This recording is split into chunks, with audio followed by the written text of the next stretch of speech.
नमस्कार, मेरा नाम ज्ञानेश्वर है और मेरे साथ न्यूज रूम में है आलोक कुमार रंजन जी। एम्बिशन लॉ इंस्टीट्यूट देश का एक बड़ा लॉ इंस्टीट्यूट है। जजेस तैयार करते हैं, क्लैट के लिए तैयारी कराते हैं, एलएलबी के लिए तैयारी करते हैं। उसके फाउंडर हैं, दिल्ली के मुखर्जी नगर में है।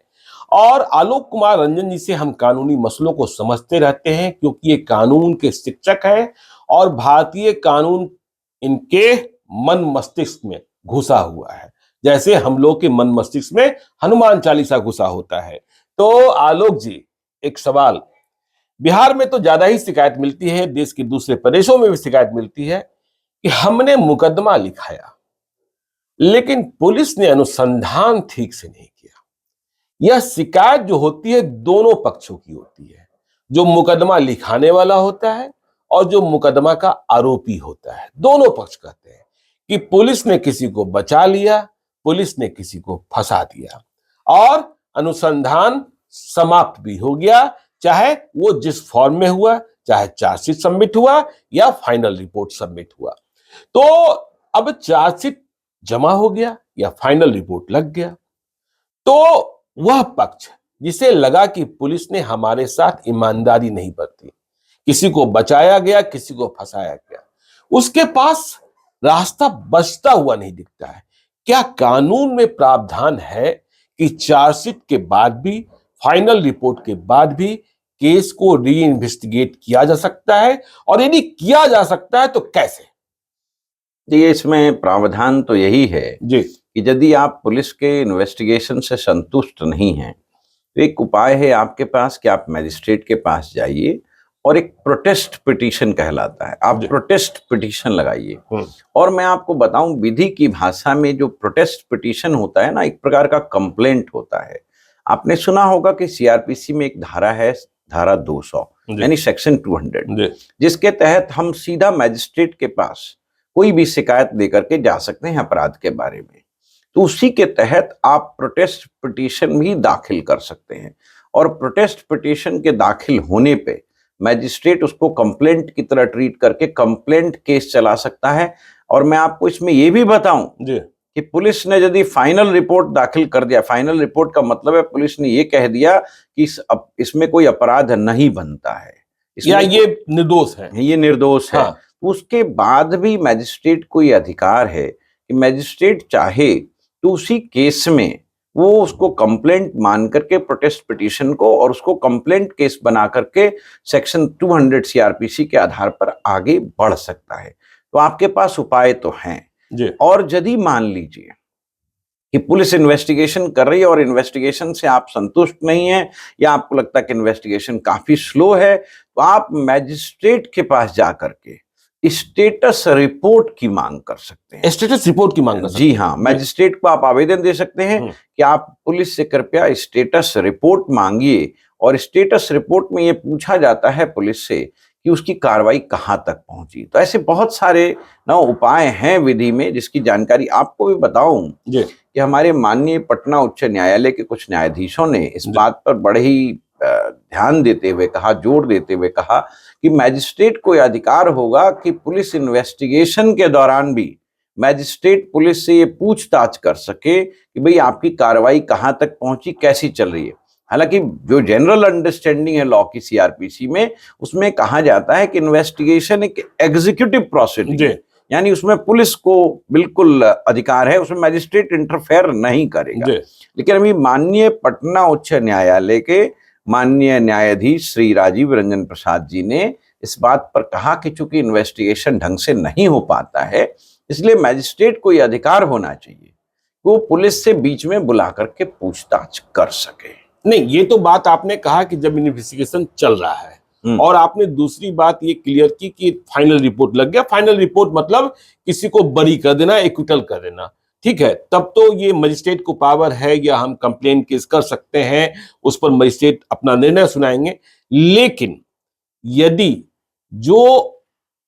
विक्टिम था उसे यह लगता है, या जो एक्यूज था उसे यह लगता है कि पुलिस ने मामले की जांच ठीक से नहीं की, और अब भी कई ऐसे पहलू हैं जिसे जांचा जाना चाहिए था लेकिन पुलिस ने छोड़ दिया, इसलिए कांड का अनुसंधान सही तरीके से नहीं हुआ और पुलिस ने जल्दी से चार्जशीट जमा कर दिया। तो चार्जशीट जमा करने के बाद क्या नए तथ्यों पर जांच की जा सकती है, अनुसंधान फिर से हो सकता है? जांचेगी तो पुलिस ही, तो यदि हो सकता है तो कैसे? देखिए, हमारे सीआरपीसी में धारा 173 के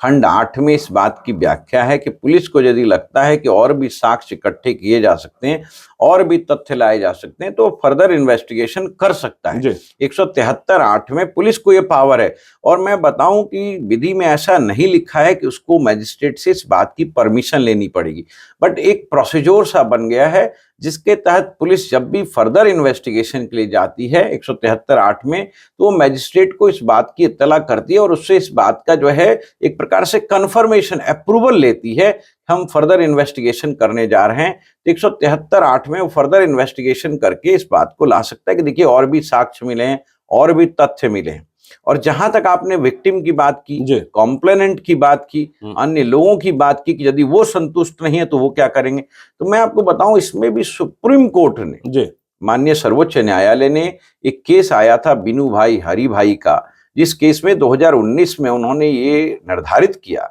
कि देखिए भाई, कॉम्प्लेनेंट को भी और विक्टिम को भी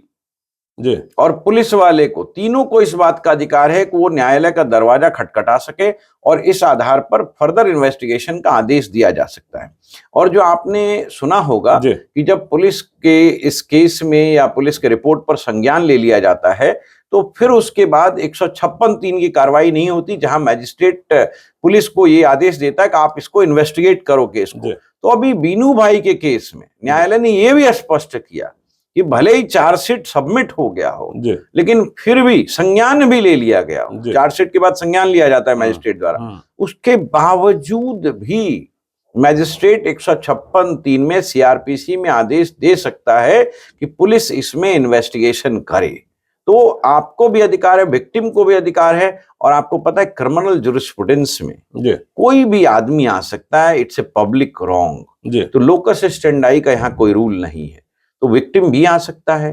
नाउ कॉम्प्लेनेंट भी आ सकता है और उसमें इन्वेस्टिगेशन फर्दर हो सकता है। मतलब कहने का आशय ये मैं अपने पर ही लेता हूं कि यदि मान लीजिए कि मैं किसी केस का अभियुक्त हो गया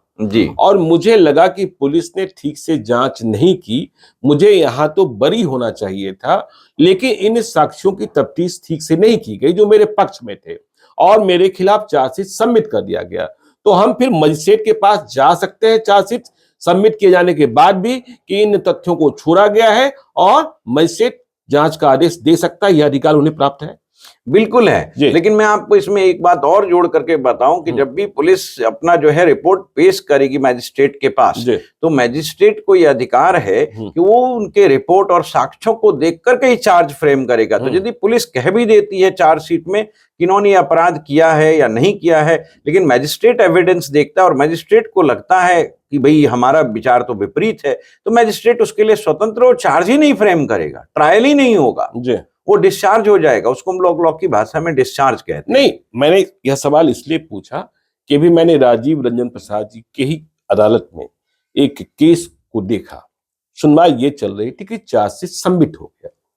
और उनके खिलाफ भी चार्जशीट सबमिट हो गई जो पिटिशनर थे,